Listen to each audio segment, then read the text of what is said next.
ეხლა დღეს კიდევ ერთი დიდი წინასწარმეტყველის შესახებ მინდა გესაუბროთ. ეხლა პირველ რიგში მინდა გითხრათ, რომ ეს წინასწარმეტყველები იყვნენ ადამიანები, რომლებიც განსაკუთრებით უყვარდათ ღმერთი, ლოცულობდნენ, პირნათლად იცავდნენ ღვთაებრივ წესრიგს და აი თავისი სულიერი სისუფთავით და თავისი სულიერი ღვაწლით ღმერთისგან იყვნენ დაჯილდოვებულნი, რომ ღმერთი ელაპარაკებოდათ მათ. და ადამიანების გასაჭირს წინასწარმეტყველნი აიტანდნენ ღმერთთან, ღმერთი წინასწარმეტყველის პირით ადამიანებს ეუბნებოდა რა უნდა გააკეთონ, ანუ რჩევებს აძლევდა და რა თქმა უნდა გაფრთხილებებსაც. ხო და აი ერთ-ერთი ასეთი დიდი წინასწარმეტყველი არის ელია წინასწარმეტყველი. ელია წინასწარმეტყველი, ბავშვებო, ესე იგი იმითაც გამოირჩეოდა, რომ მას ძალიან დიდი ძალა მისცა ღმერთმა. მას იცი რა ემოსა? ესე იგი ცხვარს ხო ბეწვი აქვს, ამ ბეწვისგან იცი თქვენ რომ ძაფს ამზადებენ და აი მისგან მოქსოვილი დიდი გრძელი მოსასხამი ქონდა შემოსხმული. ამას ქვია ელია წინასწარმეტყველის ხალენი, აი ასე ქვია. და ამით გამოირჩეოდა და ესე იგი ამ დროს მეფობდა არა ღვთის მორწმუნე და ღვთის მოსიყვარულე მეფე აქაბი, რომელიც თვითონაც ცუდად იქცეოდა და ხალხს ღმერთის წინააღმდეგ ასეთ სწავლებებს აძლევდა და ასე მართავდა. ხო და ელია წინასწარმეტყველი ძალიან გააბრაზა ამან. ერთი-ორჯერ გააფრთხილა მეფეც და ხალხიც, მაგრამ ვინაიდან არ დაუჯერა ხალხმა, ელია ფაქტობრივად ელიას ეგონა, რომ მარტო მე დავრჩი მორწმუნეო. შენ აღარავის აღარ უყვარხარო და გაბრაზდა ელია წინასწარმეტყველი და უბრძანა ცას, შეკარი პირი. ეს ადამიანები უნდა დავსაჯო და წვიმა აღარ მოვიდეს. და იმდენად ძლიერი სიტყვა ქონდა, იმდენად ძლიერი რწმენა ქონდა, ისეთი ძალა ქონდა ღვთისგან, რომ მართლაც ბავშვებო შეიკრა ცა. და ასე წერია სწავლებაში, რომ 3 წელზე მეტიაო წვიმა აღარ მოსულაო საერთოდ. ახლა წარმოიდგინეთ, იმ ტერიტორიაზე ისრაელში ისედაც ძალიან დიდი სიცხე იცის. ხო და ამას დაუმატეთ ახლა ამ ხელა სიცხეში, რომ წვიმაც რო არ მოვა. და თავისთავად თქვენ იცით, რომ დაიწყებოდა შიმშილობა, დაიწყებოდა წყურვილისგან შეწუხდებოდა ხალხი, დაზიანდებოდა ბევრი რამ, მათ შორის ესე იგი რა თქმა უნდა საქონელიც გაწყდებოდა წყურვილისგან. მოკლედ ძალიან დიდი პრობლემები გაუჩნდა ხალხს. ხო და მერე ელია წინასწარმეტყველს ღმერთისგან მიეცა ნიშანი, რომ იგი მივიდა და ერთ-ერთ მოხუც დედაბერთან გაჩერდა. სხვათაშორის ესეც წერია, რომ ელია წინასწარმეტყველს ეს ქალი ისედაც საჭმელი ძალიან ცოტას ჰქონდა, წყალი მით უმეტეს არ იყო არსად და ელიას რა თქმა უნდა ხედავდა ხალხი როგორი გაჭირვებით ცხოვრობდა და ისიც კი წერია, რომ ამ მოხუც დედაკაცს რაც კი ჰქონდაო საჭმელიო, სულ ელიას აძლევდაო. წყალი თუ რამე იყო და საჭმელი, აი ძალიან თბილად და მზრუნველად და მშობლიურად ეპყრობოდა. და იმდენად შეაყვარა ელიას თავი, რომ მერეო ამ ქალსო შვილი გარდაეცვალაო და ელიას შეეცოდა და ლოცვით განკურნა, ანუ გააცოცხლა შვილიო. აი ესეც კი წერია. ისეთი დიდი სიყვარული ჰქონდათ. და გადიოდა პერიოდი და ძალიან შეწუხდა ხალხი, ძალიან შეწუხდა და ილიას ეგონა, რომ არავინ აღარ იყო მართალი ადამიანი ამ ქვეყანაზე. ხო და ღმერთს უთხრა, რომ აბაო, აი ხო და ღმერთმა რა უთხრა, იცი? ეს ამდენი ხალხი რომ შეერწყურვალი დარჩაო, არ გეცოდება ელიაო. ვინაო ეს უწმუნო ხალხიაო? ესო რა შესაძლოდი ხალხიაო და არავინ აღარ დარჩა მორწმუნეო, მართალი კაცი აღარ არის, ჩემს გარდაო აღარავინ დარჩაო და იცით რა უთხრა უფალმა?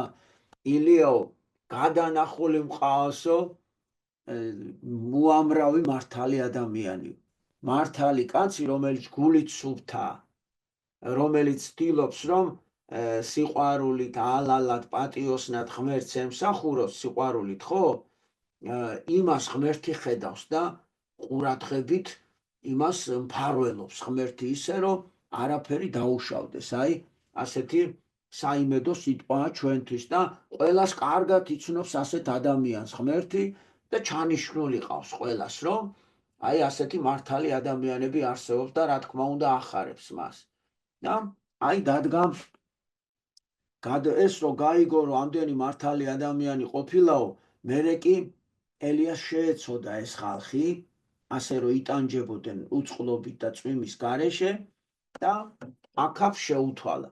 მოდიო, ერთ მთაზე შევიკრიბოთო და შენო შენი მსახური ხალხი გამოიყვანეო, აქაბი ხო ღმერთის მორწმუნე არისო და კერპებს ცემდა თაყვანს. ჩვენ ხო თქვით, კერპი აკრძალა ღმერთმა და აქაბი რაღაცა კერპები ქონდა და იმას ცემდა და აი შენი კერპების მსახური ხალხი გამოიყვანეო, მომსახურე ხალხიო, მღვდლებიო და აბაო, აი გამოჩნდებაო, ესე იგი, ვინ უფრო მართალი ვართ ღმერთის წინაშეო.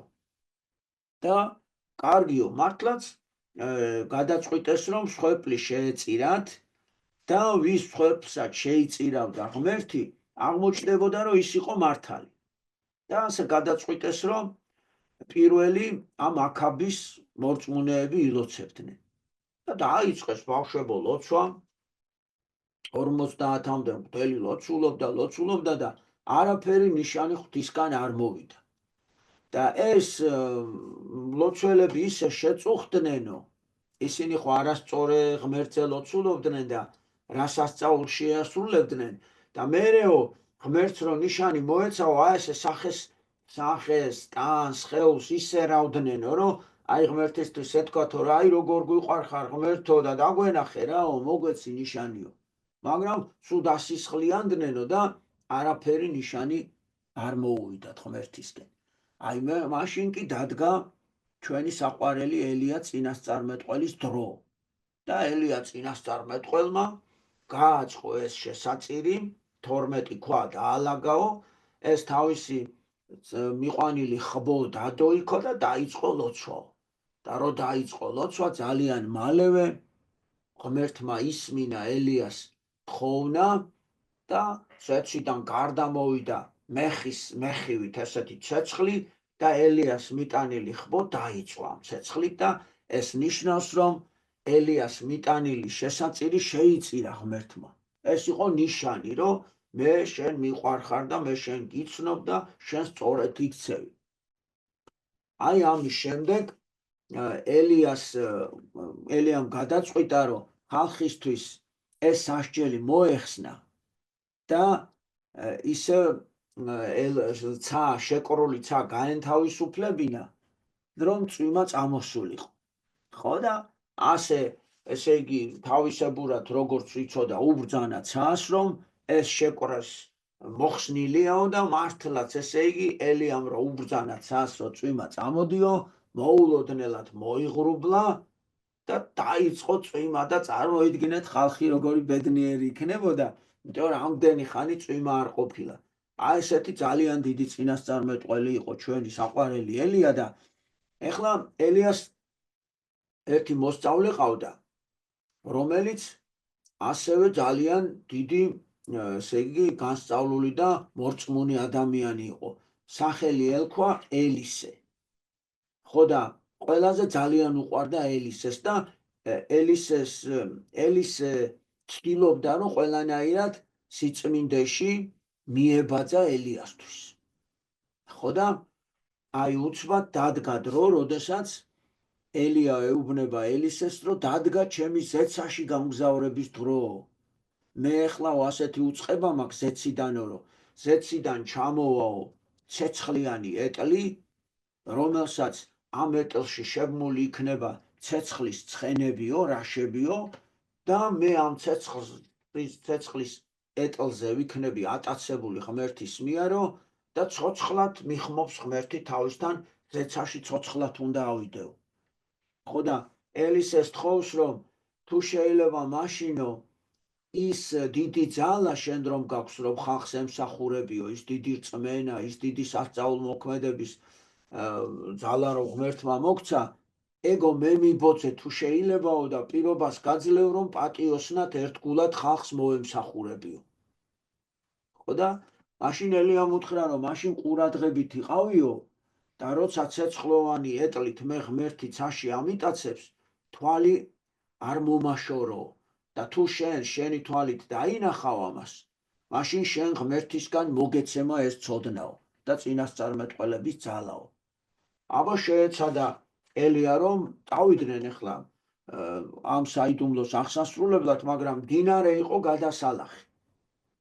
ხო და მდინარეზე ხიდი არ იყო ბავშვებო და როგორ გადავალთო უთხრა და ელია მოიხსნა ეს თავისი მოსასხამი, ხალენი, ხო და ამ ხალენით დაჰკრა მდინარეს და უბრძანა რომ ცოტა ხანი შეჩერდიო, რომ ესე იგი ხმელეთზე გადავიაროთ მე და ელისე წინასწარმეტყველმაო და მართლაც უცბად იმდენად დიდი რწმენით და იმდენად დიდი სიყვარულით გააკეთა ეს, რომ მდინარე შედგა ადგილზე და ხმელეთზე გაიარეს, ამათ გადავიდნენ.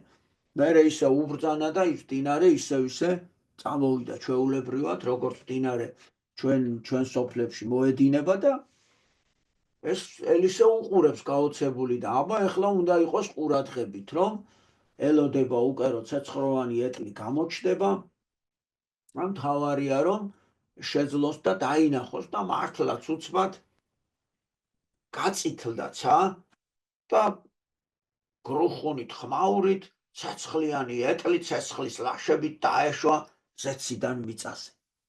ხო და მართლაც ეს ელია უცბად ამ ქარბოლბალამ დაატრიალა და ცეცხლის ისე კი არა რომ ცეცხლი კი არ მოეკიდა, ესე იგი თაებრივი ცეცხლი იყო და თაებრივი სიყვარულით ელია აიტაცა ღმერთმა ამ ეტლზე, მაგრამ იმდენად ძნელი დასანახი იყო ამ ცეცხლის, რომ ვერ შეძლო ელისემ ამის დანახვა და ასე თვალებზე ხელი აიფარა და მიწაზე დაეცა და მერე რომ ამოხედა უკვე რას ხედავს და ელია უკვე ცადარი ატყორცნილი და ეს ცეცხლის ნაკვალებიღა არის ასე და რა თქმა უნდა განიცადა ძალიან და მთელი გულით დავარდა ლოცვად და ღმერთს შეეხვეწა რომ მეო ეს ძალა ჩემთვის კი არ მინდაო, რაც ელიას ჰქონდაო, ელია გთხოვო, ის შენი ძალა დაგვიტოვე რომ მე ხალხს პატიოსნად მოემსახურო და ელიამდე ასწოდა ზეცაში ეს ლოცვის ძალა და მოიხსნა უცბად ეს ღვთაებრივი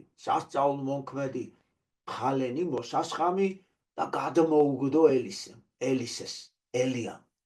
გადმოუგდო და რას ხედავს, ესე იგი ზეციდან ელისემ დაინახა რომ ეს სამოსი ხალენი ჩამოვარდა და მივიდა და გულში ჩაიკრა და ძალიან გაუხარდა, მაგრამ ეხლა რა იცის ელისემ ის ძალა აქვს თუ არა, რაც ელიას ჰქონდა. ხო და ფიქრობს ეხლა ნეტა ეს კი მომცა ღმერთმა, მაგრამ ეს იმას ნიშნავს რომ მე იგივე ძალა მომცაო? ხო და უცბად ამ ფიქრში და ამ ესე იგი ამ გარკვევაში რომ ღმერთმა მისცა თუ არა ის ძალა რაც ითხოვა, უცბად გამოჩნდა იგივე მდინარე. მაგრამ ილია ხო აღარ არის იქ, არის მარტო ელისე.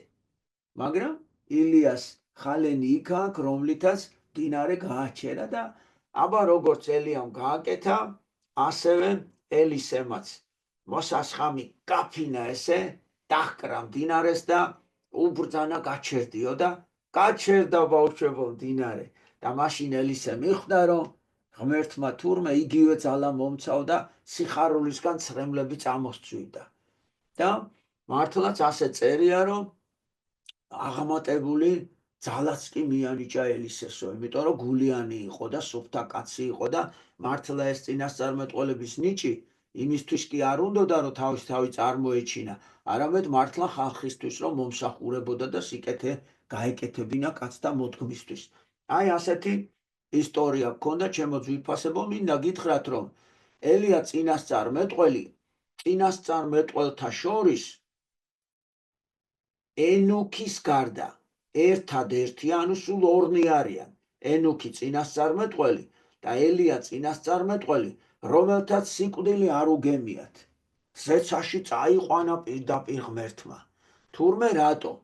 გადმოცემის მიხედვით გვასწავლის ზეგი წერილი, რომ ისინი ხომ იცით აქ ანტიქრისტე უნდა მოვიდეს და გაბატონდეს თეს დედამიწაზე და როცა ანტიქრისტე მოატყუებს ადამიანებს, რომ მე ნამდვილი ღმერთი ვარო და ღმერთიც დაუჯერებ, ადამიანებიც დაუჯერებენ ამ ანტიქრისტეს, აი მაშინ ზეციდან ამ ელისეს და ესე იგი ამ ენუქის და ილია წინასწარმეტყველს, იგივე ელია წინასწარმეტყველს ალბათ ისევ ცეცხლოვანი ეტლით დააბრუნებს დედამიწაზე და აქ ამ წმინდანებს ძალიან დიდ თაყვანსებენ ებრაელები და მაშინ ისინი ხალხს ასწავლიან, რომ ისინი ნამდვილ ღმერთს კი არა, ესე იგი ანტიქრისტეს, ანუ ქრისტეს კი არა, ქრისტეს მოწინააღმდეგეს, ანუ ბოროტ ძალას ემსახურებიან და ვისაც ესე იგი მადლი ექნება, დაუჯერებენ და გამოფხიზდებიან და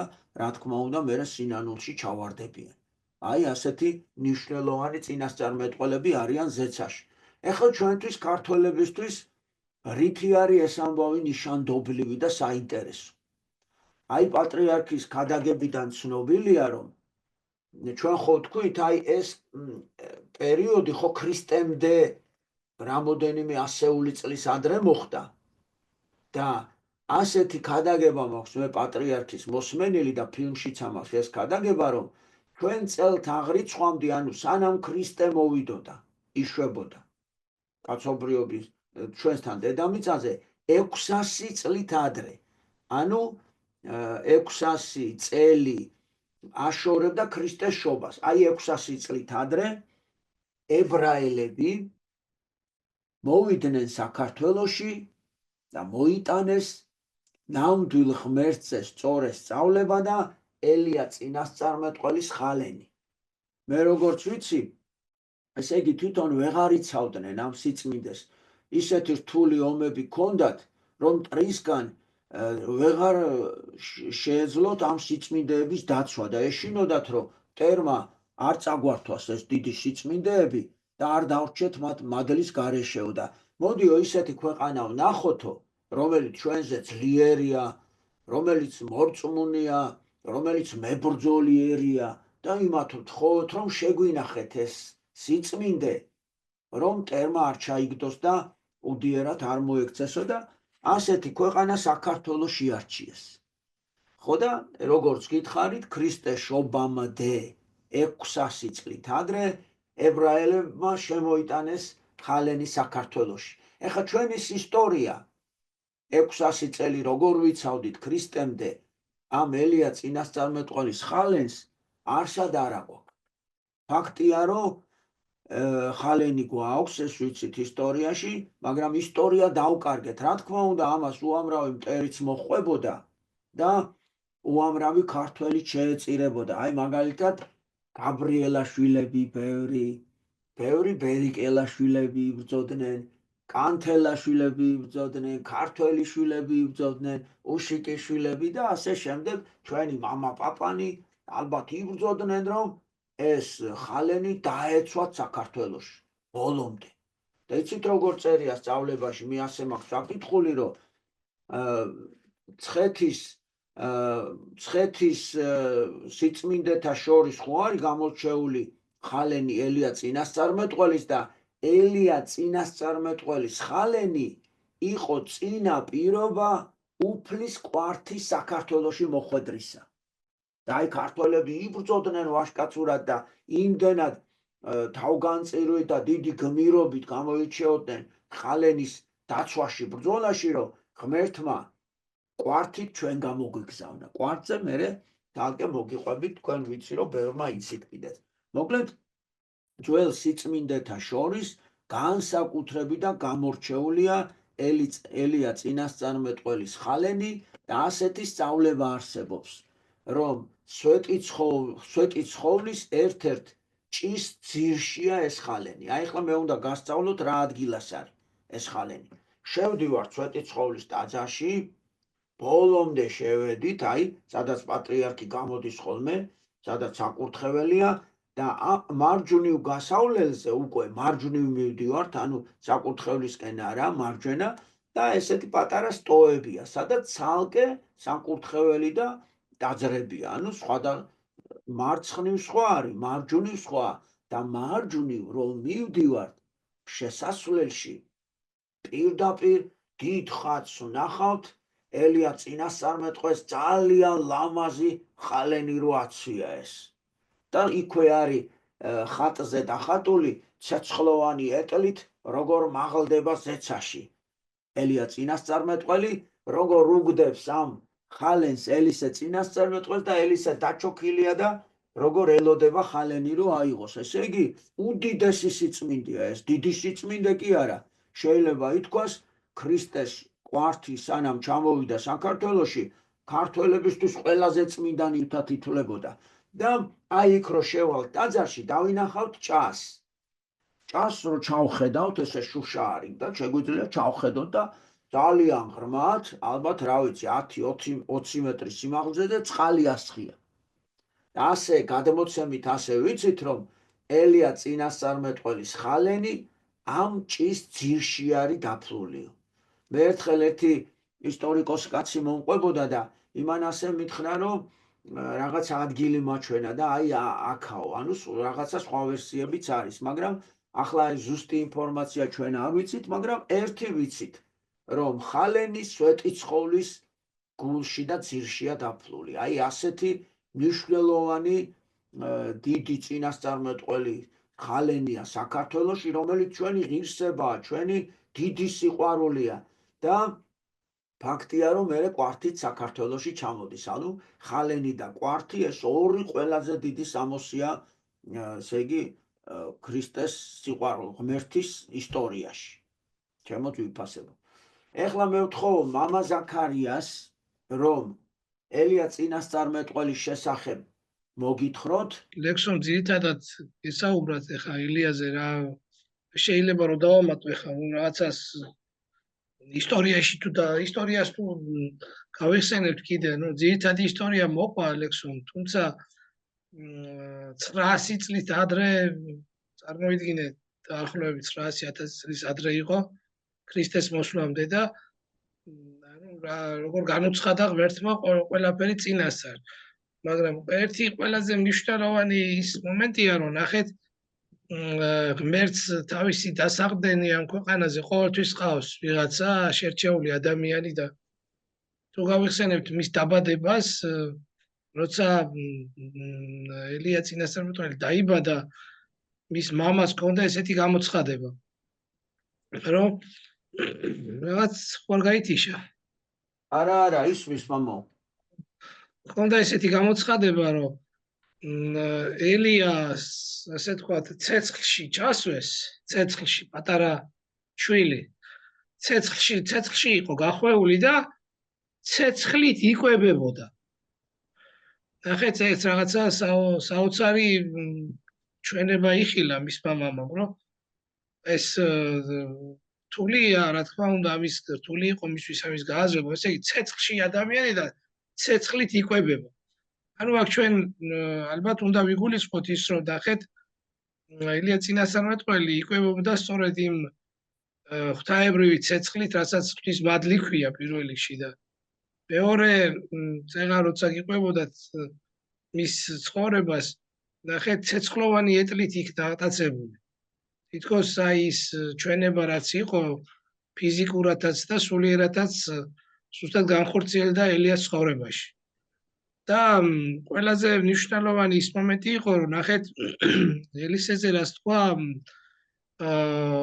ლექსომ რომ აი ნახეთ ელისე სწორედ აი ესე თქვათ ერთგვარად მისი გამგრძელებელია მისი ამ სწორი ცხოვრების საწინასწარმეტყველო ცხოვრების და რო არა ელიას თვითონ ეს მსგავსი ასე თქვათ სიყვარული ადამიანებისა და თავგანწირვა ყველაზე მთავარად უნდა დავინახოთ ელია წინასწარმეტყველის ცხოვრებაში არის თავგანწირვა და ნახეთ თავგანწირვა რაში იგულისხმება, უბრალოდ გასაგები რომ იყოს კარგად. წარმოიდგინეთ რომ ელია წინასწარმეტყველი ბუნებას ცვლის, შეიძლება ითქვას რა, ნახეთ თავის ღმერთს, ასე თქვათ, გამჩენ ღმერთს ევედრება ესეთ რამეს, რომ შენ, ასე თქვათ, ძალიან მოწყალე ხარ ადამიანების მიმართ. და მოდი მე მომეცი უფლება, რომ ამ ადამიანებს ადამიანური, ასე თქვათ, საიჯელით გაუსწორდე. ნახე, ერთგვარად ცოტა ესეთი მომენტია, ხო, აი ღმერთი ესეთ რამეს არ აკეთებს იშვიათ შემთხვევაში, რომ რაღაცა დაუშვას მსგავსი, ხო? მაგრამ ნახეთ, იმდენად, ასე თქვათ, კადნიერება ქონდა, ანუ სითამამე ამ შემთხვევაში, ოღონდ ყველაზე კაი გაგებით სითამამე, აქ სითამამე არ იგულისხმება როგორც ამპარტანული გაგებით. სითამამე იგულისხმება როგორც სამართლებრივი გაგებით. ანუ იმდენად სამართლიანი იყო ელია წინასწარმეტყველი და იმდენად უყვარდა, ასე თქვათ, ღმერთი თავისი გამჩენი და შემოქმედი ცისა და ქვეყანისა, რომ ნახეთ, ვერაფრით ვერ იტანდა იმ მდგომარეობას, რაც იყო მაშინდელ ქვეყანაში, რა, იმ ქვეყანაში, რაც ხდებოდა, ნუ აქაბის პერიოდში. რომ აქაბის მეუღლეც და მისი მთელი სახლეული იყვნენ კერპთაყვანისმცემლები და ბაალის კერპს სცემდნენ თაყვანს. რის გამოც ელია ძალიან წუხდა და ძალიან განიცდიდა. ეხლა ალბათ თქვენ ხვდებით ყველა ბავშვებო, რომ ნახეთ, არასოდეს საიჯელი ღვთისგან როცა ეშვება, არასოდეს არ არის იმისთვის, რომ აი თქვათ ვიღაცა დაისაჯოს და წავიდეს ჯოჯოხეთში, ან ამის გამო გამწარდეს რაღაცა ძალიან დიდი ისე ტკივილი იგემოს. არა, ყოველთვის ეს განსაცდელი ემსახურება იმას, რომ ადამიანმა დაინახოს, რომ ცუდად იქცევა და გამოსწორდეს. ჩვენ შემთხვევაშიც ასია ზუსტად ეხლაც, როცა ჩვენ რაღაცა განსაცდელი გვაქვს თუ რაღაცა ხდება ჩვენს თავს, ყოველთვის დაშვებულია იმის გამო, რომ ჩვენ გამოსწორდეთ და გადაგვარჩინოს ამით ღმერთმა. აი მაგალითად თქვენ როცა თქვენი მშობლები გჯიან, აი გიბრაზდებიან, ხო, ზოგჯერ. უსაც გიწევენ რაღაცა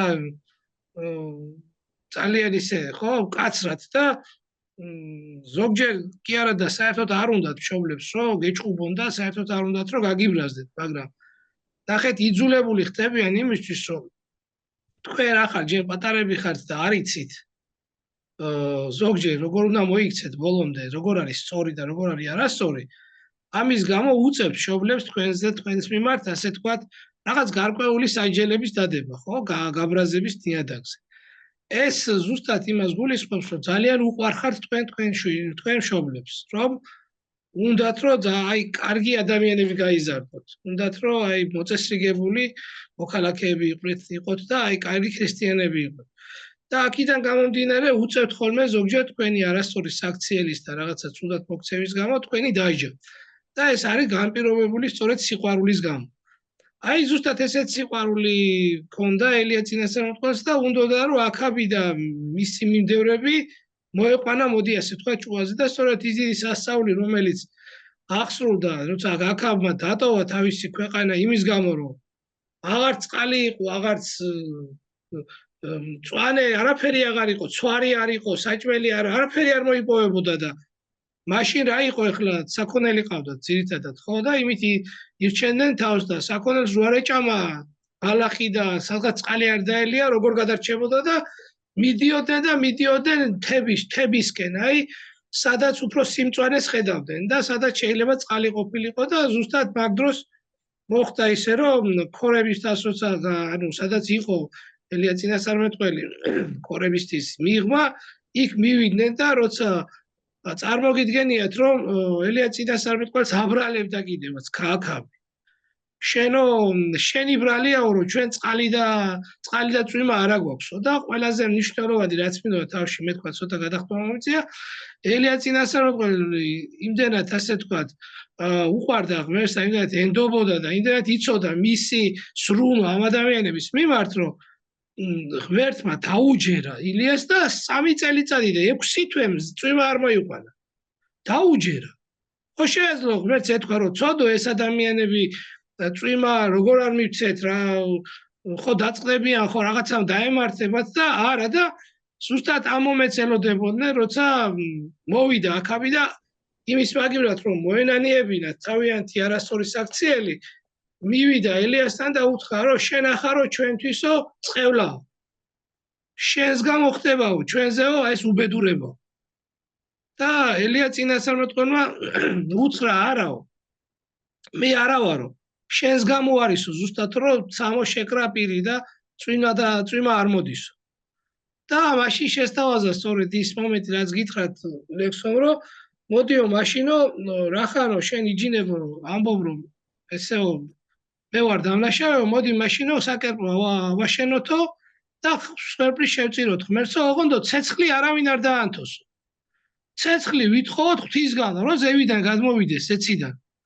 და იცით რამდენი ის იყო რა ქვია მოგვი ანუ ეს პერტაყვანიფცებლების ღვთლებს რო ეძახდნენ ვინც იყვნენ ეს შემწირველი ვინც ატყუებდა აქავს 850 კაცი იყო რას ლაპარაკო ხო გავიცოდი 850 კაცი იყო და 850 მოგვი რომელიც საც ეუბნება ელია წინასწარმეტყველი რომ მოდითო თქვენმა მოგვებაო ილოცოსო ოღონ ცეცხლი არ დაანთოთო და დააწყეს შეშა ამოთხარეს დიდი ორმო და დააწყვეს შეშა და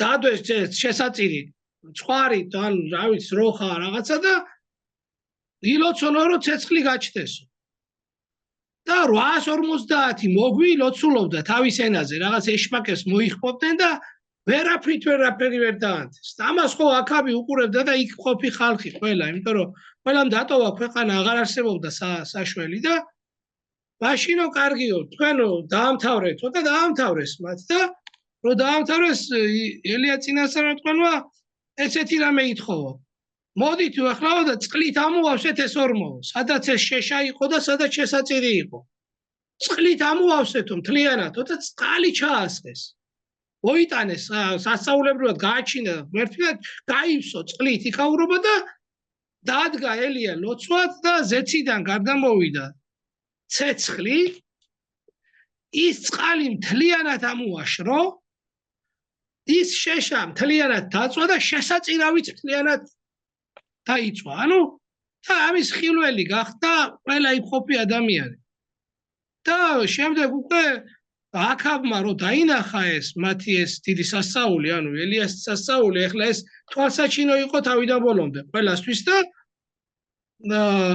850-ვე მოგვი იქვე მის ქორების ხევში ჩახოცა რას ლაპარაკობთ ანუ დაისაჯა ყველა ჩახოცა ყველა დასაჯა ანუ დამტკიცდაო ელიას სიტყვაო და მოექცა აქაბი მაგრამ ვიცით შემდეგ გადამოსემით რომ აქაბმა დიდხანს მაინც არ გააგრძელა ღვთის თაყვანისცემა და სწორედ ეს იყო ის ელიასთვის ერთგვარი გაწმილება რომ აი ყველაფერი გააკეთა ღმერთმა და ელია წინასწარმეტყველმა ასე თქვათ აქაბის და მისი თანხლები პირებისთვის რომ დაენახვებიათ სიკეთე თუმცა აქ ჩანს ერთი რამე რომ აი ადამიანის უმადურობა სადამდე მიდის რომ ყველაფერი გაუკეთათ ღმერთმა ანუ იმის შანსიც მისცა რომ მოენანიებინათ და უკეთესი ადამიანები გამხდარიყვნენ და ქვეყანასაც ეშველებოდა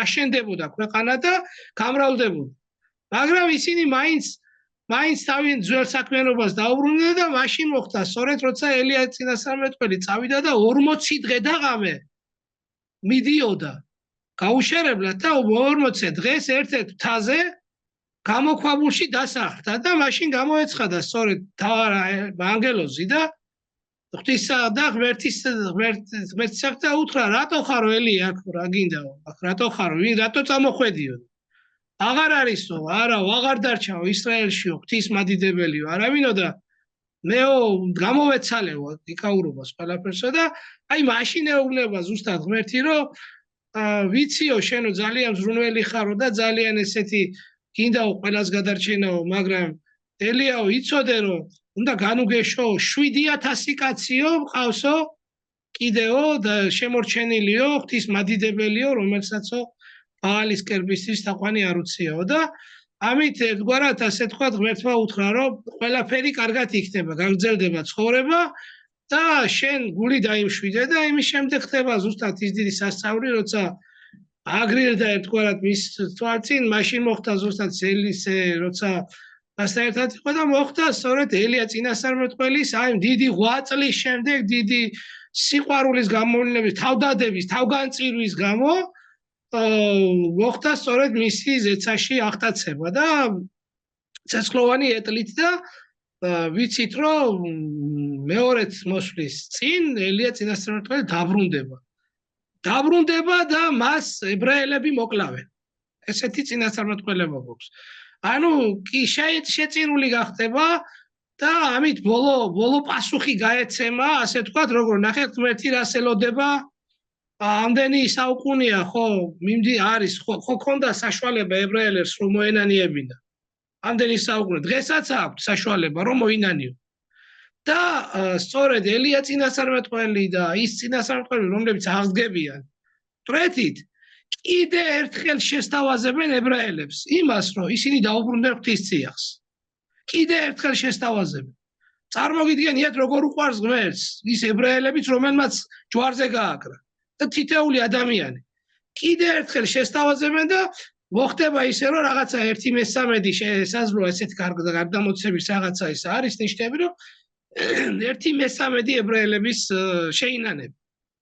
იმიტომ რომ არაფერი შემთხვევით არ ხდება და მათ შორის ის ადამიანები, ვინცაც თქვათ ამდეხას არ წამდა ღმერთის და რაღაცა უჭირდა ღმერთთან ურთიერთობა. ასე რომ ღმერთი ნახეთ როგორი რაღაცეები აქვს განზრახული, რომ აი არც ერთი ადამიანი არ დატოვოს ქადაგების ჭეშმარიტი სიტყვის გარეშე და ყველას მიცეს გადარჩენის საშუალება.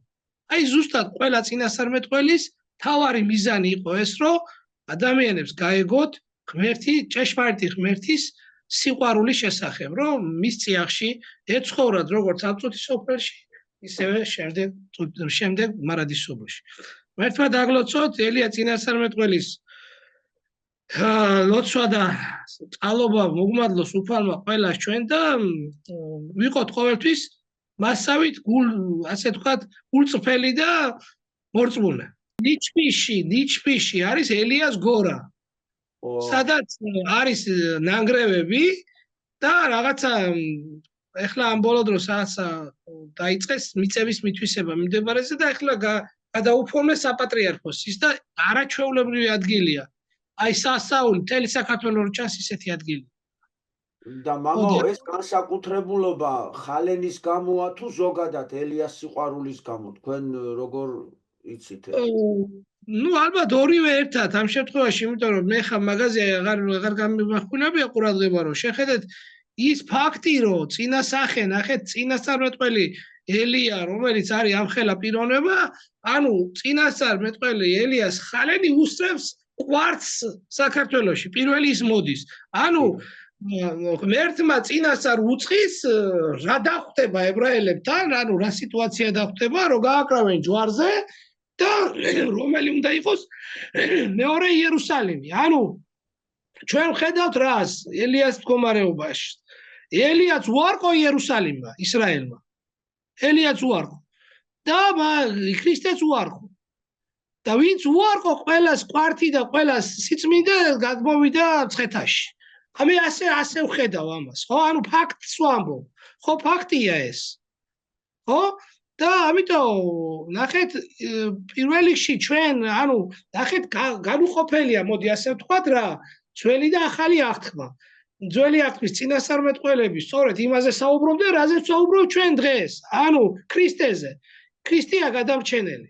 და დღეს ჩვენ კარგი ქრისტიანება ვიცით, რომ ქრისტეს გარეშე ვერ გადავრჩებით, მაგრამ კიდე დადგა ასე ვთქვათ საჭიროება სოფლიოში ქადაგებისა და ხელახლა ასე ვთქვათ ამ შემთხვევაში ელიაც ეხმარება და რა თქმა უნდა ახალი აღთქმის სწავლებას და მოციქულების ამ ადამიანებს. ანუ ორმაგი სწავლება აქვს უკვე კაცობრიობას. მარტო ძველი აღთქმა არ აქვს და მეტიც ახალი აღთქმა უკვე გამომხსნელობითი ასე ვთქვათ მადლით. გამოხსნელობითი, ხო, ანუ ქრისტეს მოსვლით, მისი ასე თქვათ, აღდგომით, ხო, ნებით და აღდგომით. ხო, ეხლა წარმოვიდგინეთ, ვისთვის არის ეხლა ეს საჭირო? ვისთვის? ჩვენ ქრისტიანებს ეს არ გვჭირდება, რომ ერთმანეთს ჩვენ შეიძლება შევახსენოთ და ამით გავიხაროთ, მაგრამ ნახეთ, ყველა რაღაცას ელოდება. ყველა რაღაცას, ბუდისტები რაღაცას ელოდებიან, ინდუსები რაღაცას ელოდებიან, ისინი რა ქვია, ებრაელები ანტიქრისტეს ელოდებიან, პროტესტანტები რას ელოდებიან, თვითონ რაც არ იციან, ყველა რაღაცას ელოდება. ანუ ყველა საბოლოო ჯამში ანტიქრისტეს ელოდება. ანტიქრისტეს ელოდება ყველა საბოლოო ჯამში. მაგრამ ჩვენ ველოდებით მეორეთ მოსვლას. ანუ ქრისტე, რომელმაც ჩვენ გამოგვიხსნა, ველოდებით მარადისობას. ანუ ყველა ელოდება ანტიქრისტეს, რომელიც წაიყვანს ჯოჯოხეთში და ჩვენ ქრისტიანები ველოდებით უკვე მეორეთ მოსვლას, რომელიც იქნება მარადისობა.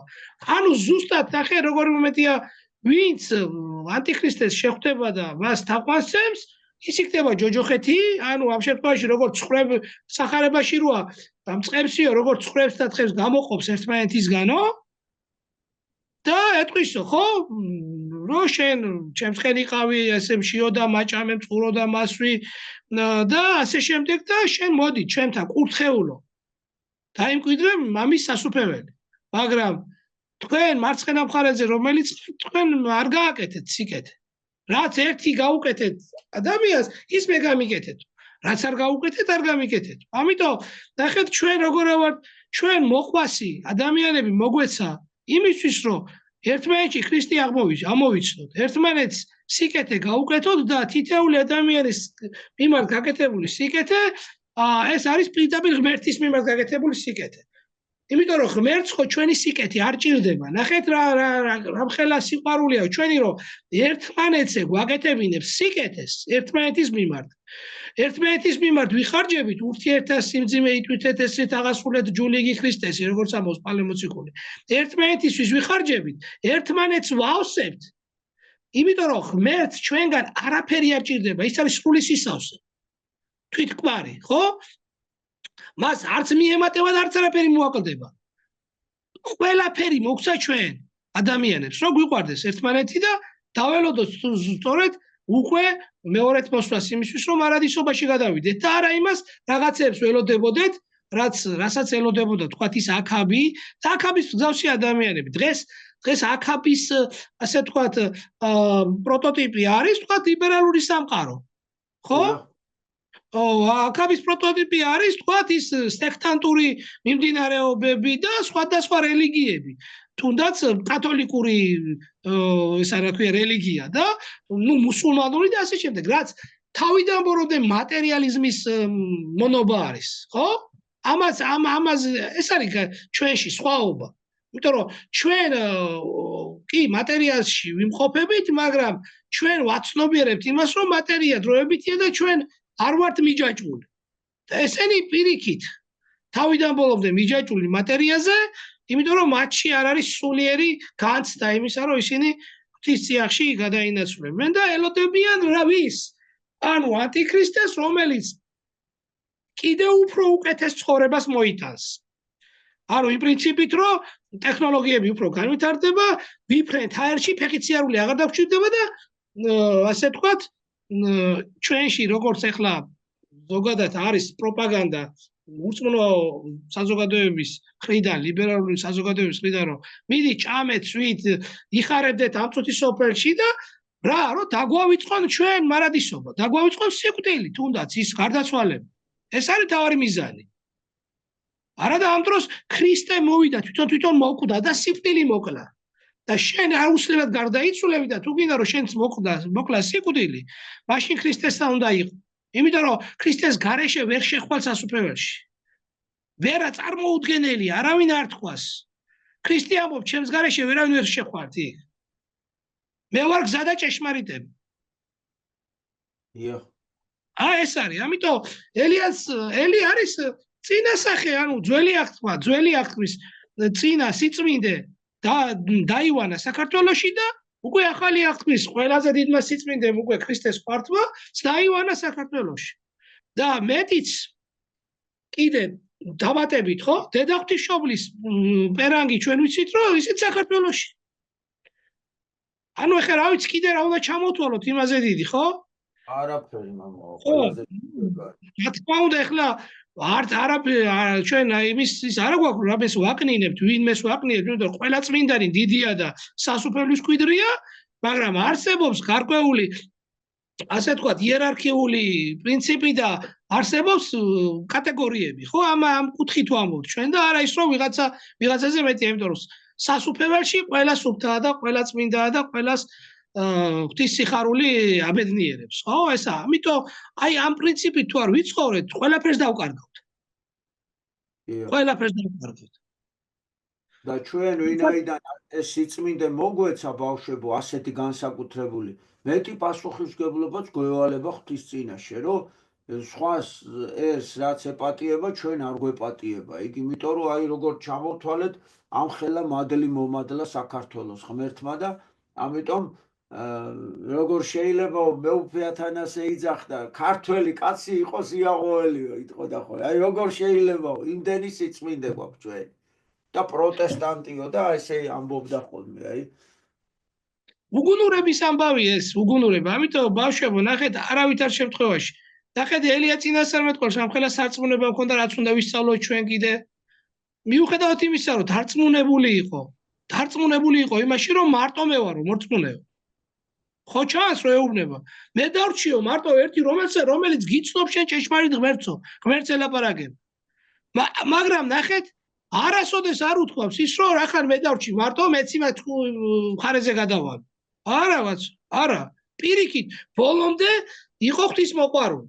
იმიტომ რომ ნახეთ, ჩვენც ესე უნდა ვიცხოვროთ. როცა ჩვენ ვიცხოვრებთ ღვთის ძიებით და ჩვენ გულში გაჯდება, ასე თქვა, თავიდან ბოლომდე აი ეს ფესვები, ღვთაებრივი, სულიერი ფესვები, მაშინ ჩვენ იმას კი აღარ ვეძებთ უკვე ღმერთი არსებობს თუ არა.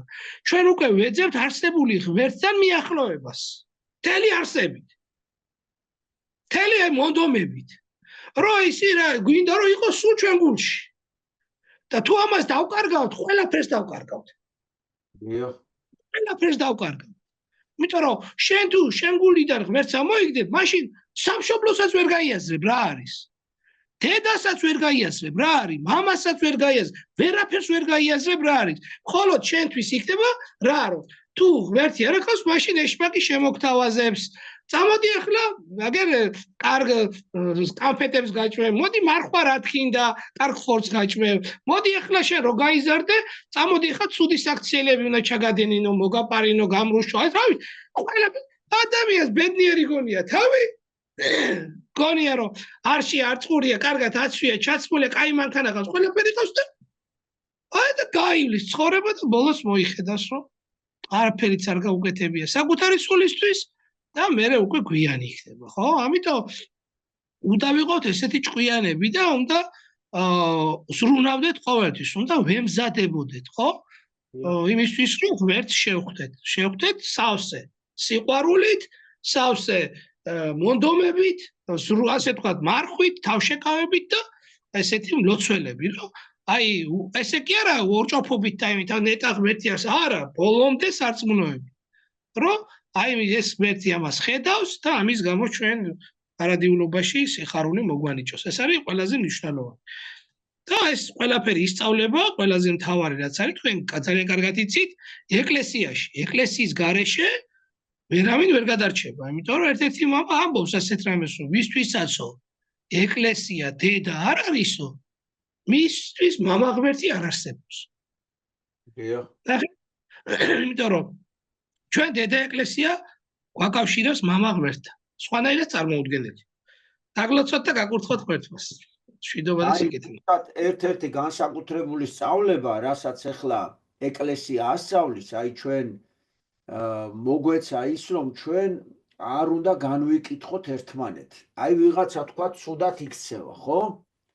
ეს კი არ ნიშნავს, რომ რადგანაც ის ცუდად მოიქცა, ჩვენ იმის ცუდზე ვილაპარაკოთ და იმაზე ვიფიქროთ.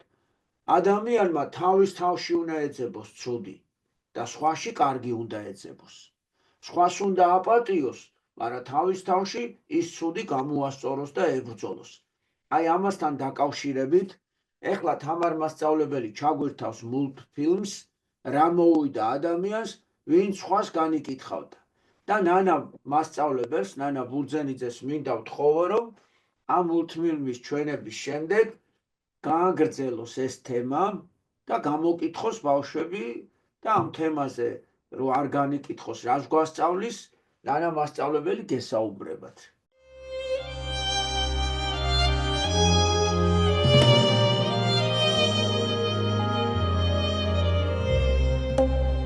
ისმინეთ საყვარელო ძმანო, რამდენად მძიმეა განკითხვის ცოდვა.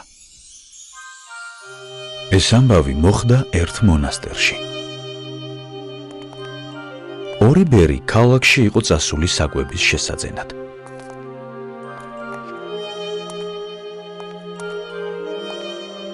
მათ შემთხვევით შენიშნეს ერთი ძმა თავიანთი მონასტრიდან, რომელიც ერთ-ერთი სახლიდან გამოვიდა.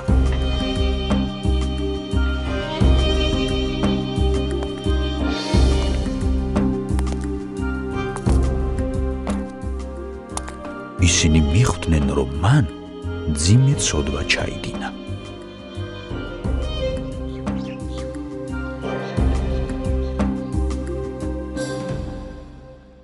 მონასტერში დაბრუნებისას ძმებმა გადაწყვიტეს, რომ წინამძღვრისთვის არაფერი დაემალათ.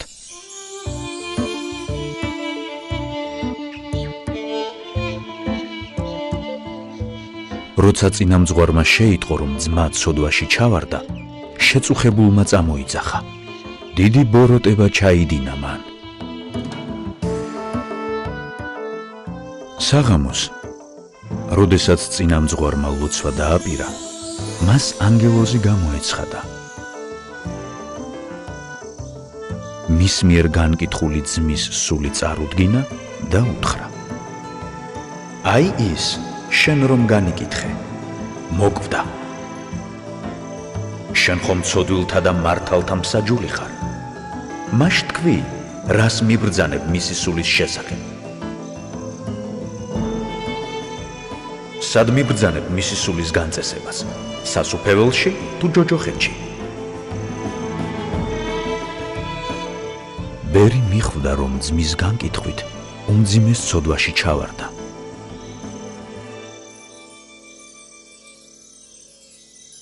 და უფალს პატიება შესთხოვა.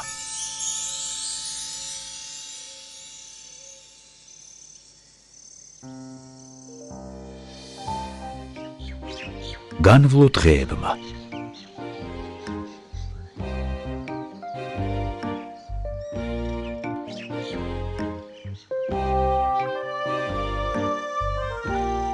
ბერი დიდი სინანულითა და ცრემლით ევედრებოდა უფალს შეწყალებას.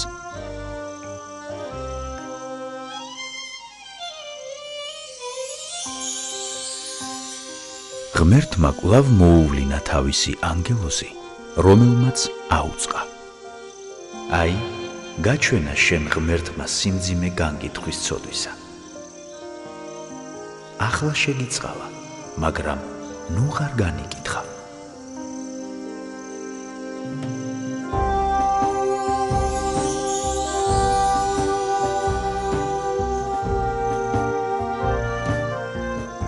ამ შემთხვევის გამო ბერი დიდ სინანულში ჩავარდა. უდაბნოში გავიდა და იქ კაცრ მარხვასა და მოღვაწეობაში გაატარა მთელი თავისი დარჩენილი ცხოვრება.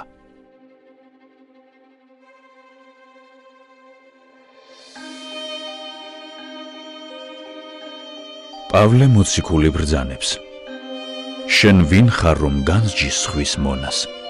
დგას თუ ეცემა, ეს მისი ბატონის საქმეა.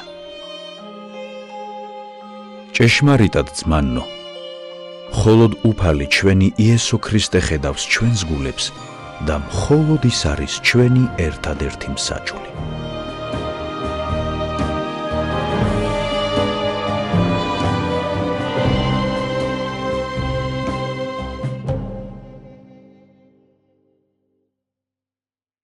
საღამომშვიდობისა, პატარებო. ყველას მოგესალმებით დიდი სიყვარულით. მე ნანა მასწავლებელი ვარ ჭიათურიდან.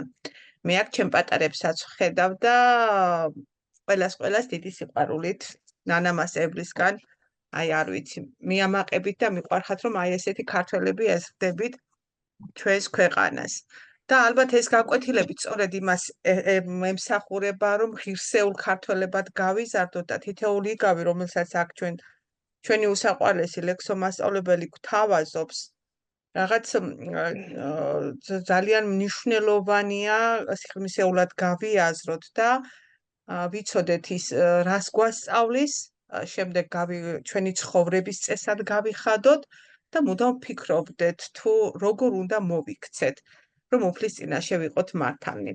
მაშინ ასე მოდით ახლა მე დავიწყებ, იმედია რომ ყურადღებით მოისმინეთ თქვენ ეს საოცარი იგავი და მე შეკითხვებს დავსვავ, ესე გავაკეთოთ, ხელი ავიწიოთ და ვისი ხმაც გაიხსნება მიპასუხოს.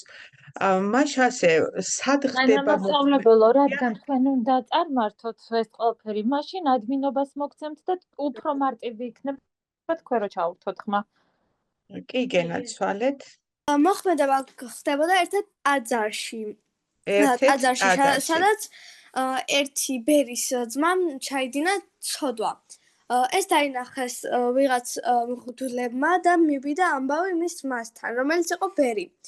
ხო, მან განკითხა ეს თავისი ძმა და შემდეგ როდესაც ეს მოდი მაგას სხვასაც მივცეთ საშუალება რომ რა მოხდა ამის შემდეგ, კარგად რომ გავიაზროთ. კარგი გოგო ხარ, არაჩვეულებრივი პასუხი იყო. მე მინდა მადლობა გითხრა ამისათვის, ასეთი ყურადღებით რომ ხარ ჩვენს გაკვეთილზე და შემდეგი შეკითხვა ჩემო კარგებო, მოდით ესეთი იყოს.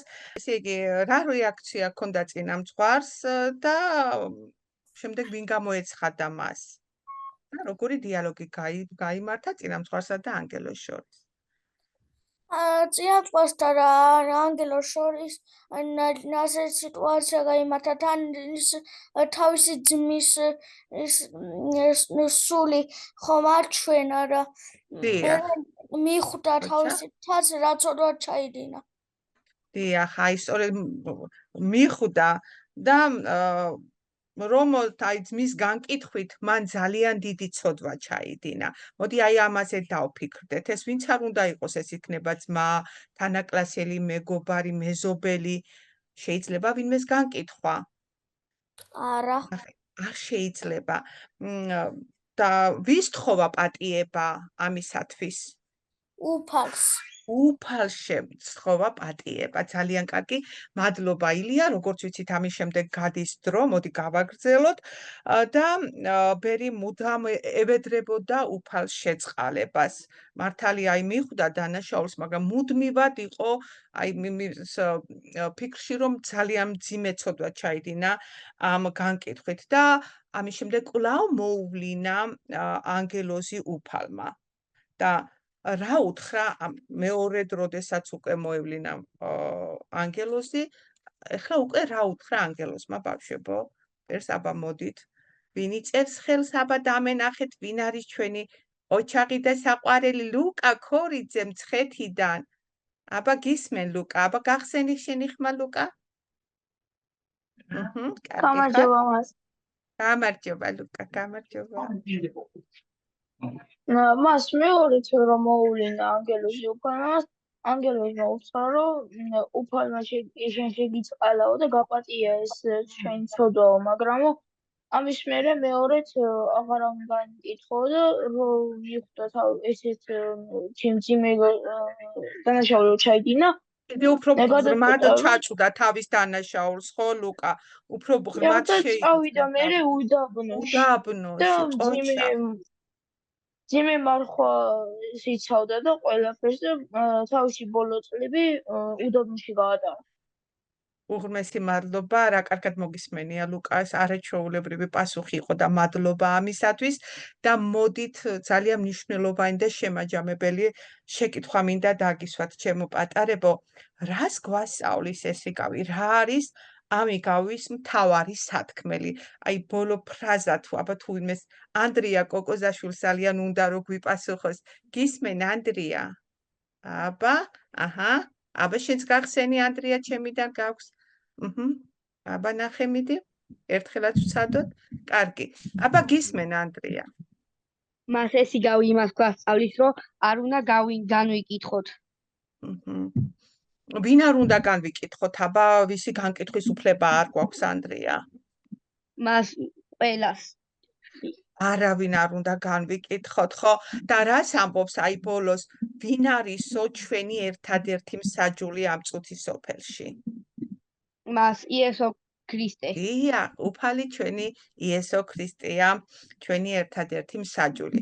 მოდით ახლა კარგად დავფიქრდეთ, მადლობა ანდრია არაჩვეულებრივი პასუხისთვის და ჩვენს გულებში ჩავიხედოთ, აი თვალები დავხუჭოთ და ესე დავფიქრდეთ. გაგვიკითხავს თუ არა ვინმე დღემდე. და როგორ ფიქრობთ, ეს ცოდვა რამდენად აი ხშირად ამბობენ ხოლმე, რომ პატარებისთვის ახსარების ჩაბარება არ არის აუცილებელი, მაგრამ ჩვენც გვაქვს გარკვეული აი 10 მცნებას ხშირად მოკვდავი ადამიანები ვართ და ხშირად საუბრობთ ხოლმე მე და ჩემი მოსწავლეები, რომ აი დღე არ გავა რომ რაღაც ცოდვა ერთი კი არა, რამდენიმე ცოდვა მაინც არ ჩავიდინოთ ადამიანებმა. აი ჩაგიდენიათ თუ არა, გაგიკითხავთ თუ არა ვინმე და აი ამის შემდეგ რას გავაკეთებთ, რას ფიქრობთ? დღევანდელი გაკვეთილიდან გამომდინარე, რა მიგაქვთ დღეს, აი ამიგავიდან? როგორ ფიქრობთ, რა იქნება თქვენი მთავარი და მნიშვნელოვანი ქმედება, როდესაც თქვათ მომენტი დაგიდგებათ და აი შეიძლება ვინმეს განკითხვა მოგინდეთ, რას გავაკეთებთ ამ დროს? აბა რას ისე ლუკა იწევს ისეთი იმით ხელს, რომ აი ძალიან უნდა. აქ ისო გაიფონია.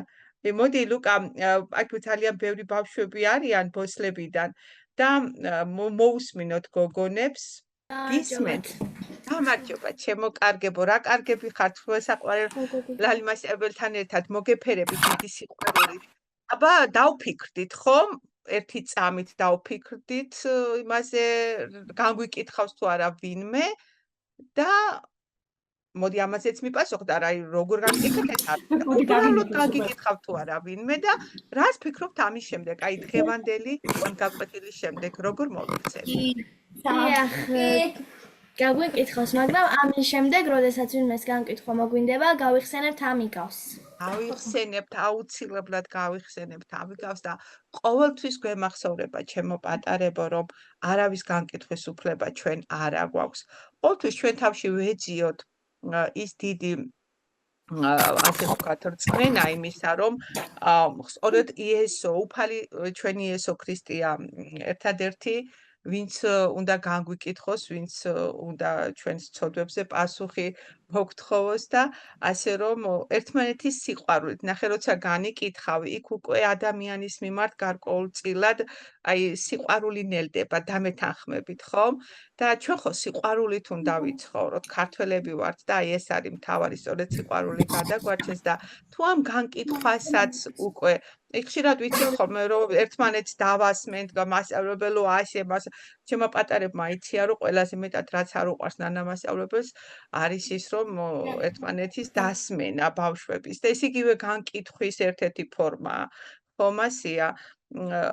ძალიან ისე უთხრათ ერთმანეთს, თუ ერთმანეთის რაიმე არ მოგვეწონება, რა თქმა უნდა უთხრათ, დავაფიქროთ ძალიან მშვიდად, ძალიან წყნარად, სიყვარულით, აუცილებლად სიყვარულით და აი სიყვარული ძალიან გაალამაზებს ჩვენს ცხოვრებას და უფალს მივანდოთ ის ჩვენი ცოდვები, რა ცოდვებსაც ჩვენ მოკვდავი ადამიანები გვინდა თუ არ გვინდა ჩავდივართ. ასე რომ გეცხოვროთ მშვიდობით, გეცხოვროთ სიყვარულით და ყოველთვის გვახსოვდეს ის 10 მცნება, რომლითაც ჩვენ აი ეს წუთის სოფელი უნდა განვლოთ, უფლის სიყვარულით.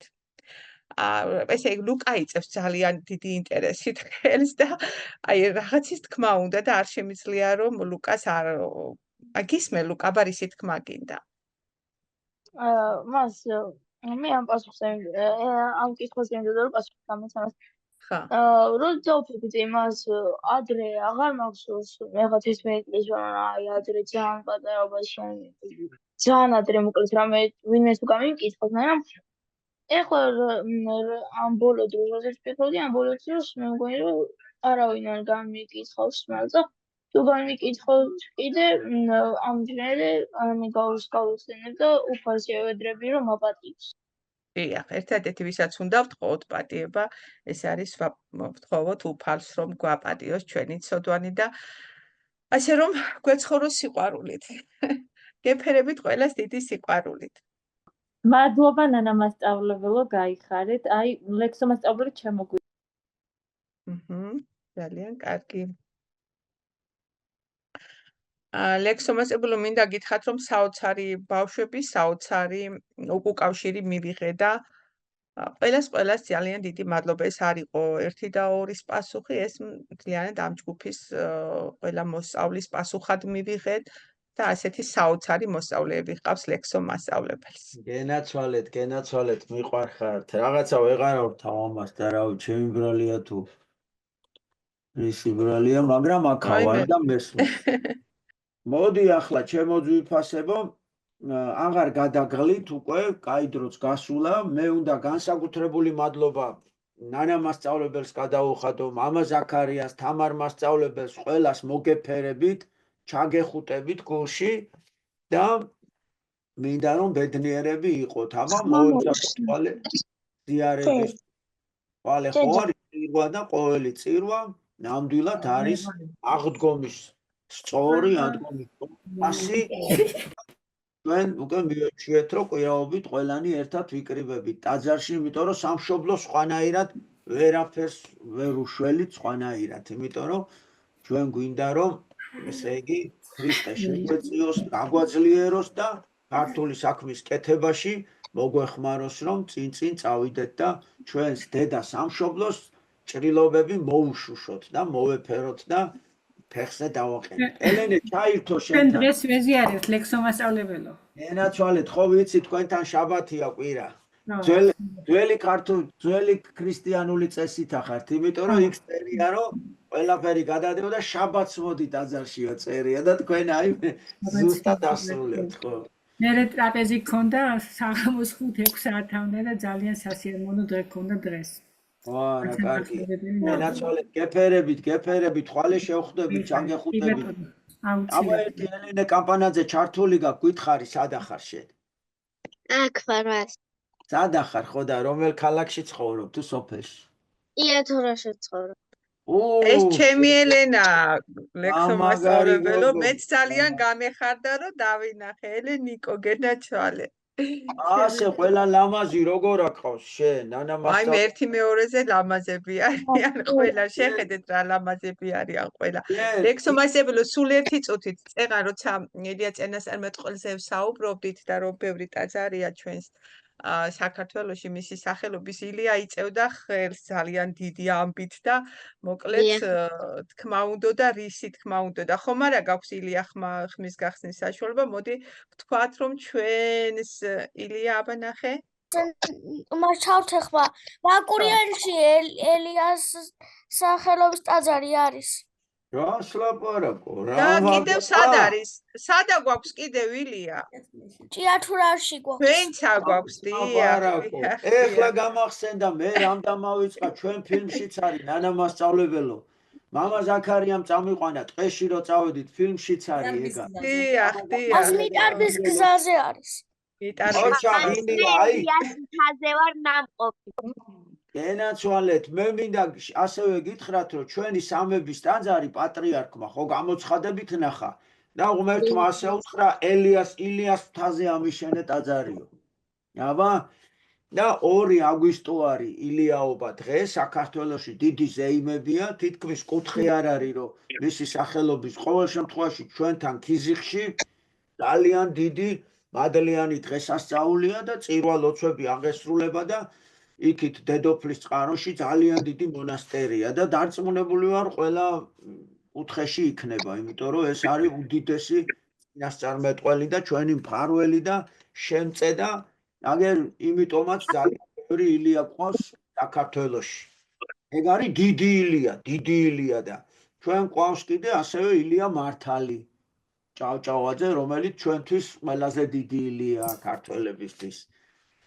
ხო, გენაცვალეთ. განსაკუთრებით ყველა ილიას მოგილოცავთ, ვისაც სახში ყავთ ილიამ და ჩვენ პატრიარქსაც შეეწიოს ჩვენი ელია წინასწარმეტყველის მადლი. ელია და ილია ერთი და იგივეა, მინდა გითხრათ. ქართულად ილია და ეს ებრაულად უფრო ელია და ცნობილი ამით არის, თორე ეს ერთი და იგივე მცნებაა. მინდა ტყუპებს მოვეფერო ჩვენ მარიამს და ბარბარეს დიდი სიყვარულით ჟინვალში. ნახე როგორი ლამაზები არიან დახატულები, გენაცვალეთ თქვენ. გოგო, ყოველდღე ლამაზდები თქვენ თუ ვინახართ, ვა. ყველას გეფერებით, კოცნით და დაგემშვიდობებით დიდი სიყვარულით. აბა, კარგად ბავშვებო,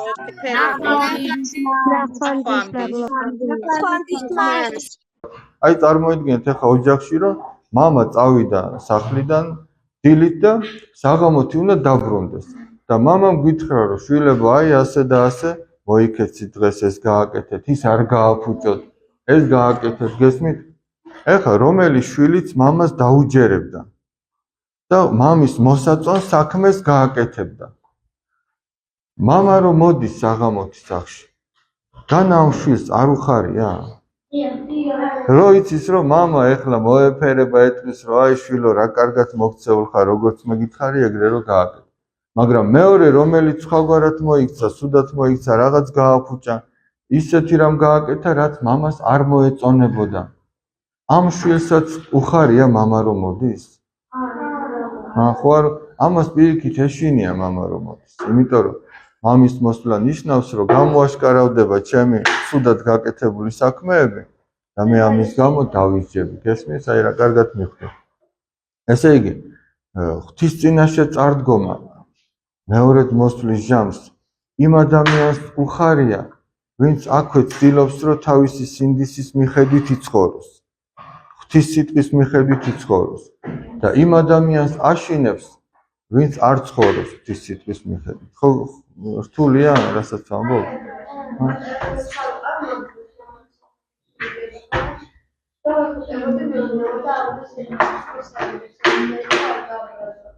ხო და ეხლა შენ წარმოიდგინე, მამა რომ მოსულიყო და შენს დაიკოს რო ეთქვა, უფროსებს რო ეთქვათ, რომ მარიამი ძალიან კარგად მოიქცა დღესო. აი ხო, კარგად როცა მოიქეცი, ხო იცი რომ მაგას ეტყვიან მამას და ხო წინასწარ გიხარია, მამა რომ მოვა კიდე ჩაგეხუტება, აი ყოჩახშვილო რა კარგად მოიქეცი. მაგრამ შენ თუ იქ აურდაურიე, შენი დაც გააბრაზე, უფროსებით გააბრაზე. ხო იცი რომ მამა ეტყვიან რომ ეს ვერ მოიქცა კარგად და ხო უკვე აღარ გინდა მამის დანახვა. ხო და აი ეგრეა, როდესაც ადამიანი ღვთის მოშიშებით ცხოვრობს, მას უხარია მეორედ მოსვლად, უხარია ღვთის წინაშე წარდგომა, საკუთარ სინდის ვინც არ ატყუებს, საკუთარ სინდის ვინც უფრთხილდება. სახარებაში სინდის იცი რა ეწოდება? წინამოსაჯული ეწოდება, სხვაგვარად მოწინააღმდეგე ეწოდება. რატო ეწოდება მოწინააღმდეგე? ახლა ნახეთ, როდესაც აი მაგალითად გაბრიელმა გადაწყვიტა რომ კარგად მოიქცეს, მაგრამ მე დაეზარა ეს კარგი საქციელი, სიტყვაზე ვთქვათ რა, როგორ? დაუშვათ, დაეზარა მე კარგად რომ მოიქცეს. სინდისი ეუბნება რომ გაბრიელ, ეხა იმ საქმის დროა შენ რომ მანამდე გადაწყვიტე, ეხა რო გეზარებ. ან ეწინააღმდეგება. მაგალითად გაბრიელმა გადაწყვიტა რომ ცუდად მოიქცეს. სინდისი ეუბნება, ეგ საქციელი შენ არ შეგშვენის. მაგალითად ცუდ სიტყვას ამბობს. სინდისი ეუბნება რომ ეგ შენ არ შეგშვენის ეგ საქციელი. მაგალითად ბარბარემ გადაწყვიტა რომ ვიღაც მოატყუოს. მაგრამ სანამ მოატყუებდა სინდისი ეუბნება რომ ეგ არ შეიძლება მაგის გაკეთება. გესმით რა? ანუ სინდისი ხო და მაგაშია საქმე. სინდის მოწინააღმდეგე იმიტომ ეწოდება, როცა კარგი რაღაცაა გასაკეთებელი და ჩვენ გვეზარება, გვეწინააღმდეგება და გეუბნება გააკეთე. როცა ცუდი რაღაცა გვაქვს ჩაფიქრებული, იქაც გეწინააღმდეგება, გეუბნება ეგ არ გააკეთე. და თუ ადამიანი თავის სინდის დაუჯერებს აქვე, ღვთის წინაშე რო წარდგება, ის გახარებული იქნება მარადიულად. გესმით რა შეიძლება? მაგრამ თუ ადამიანი აქ სინდისის წინააღმდეგ იცხოვრებს, მაშინ უნდა ეშინოდეს ღვთის წინაშე წარდგომის. იმიტომ რომ წმინდა მამები ასე ამბობენ, რასაც დღეს ჩვენი სინდისი გვეუბნება, იგივეს მოვისმენთ ღვთის წინაშე რომ წავდგებით. აი საბოლოო ჯამში საღი თესლით და ღვარძლით რომ მოიჭრება და მიუტანენ იმ სახლის პატრონს, არა?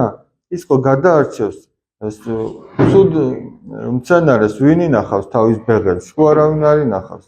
იმას გამოარჩევს, გადაყრია. ან მაგალითად სახში ან ლობიო, ან ესე იგი ციციბურა არ გაგირჩევია?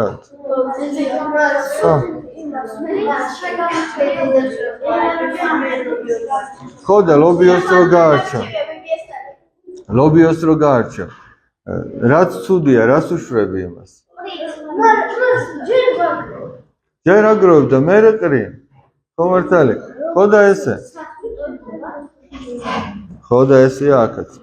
ადამიანები ყველა რომ საბოლოო ჯამში ჩვენ ღვთის წინაშე რომ წავდგებით, გველოდება ან მარადიული სიხარული, ან მარადიული მწუხარება. იმის მიხედვით ჩვენ აქ ამ სოფელში როგორ ვიცხოვრებთ.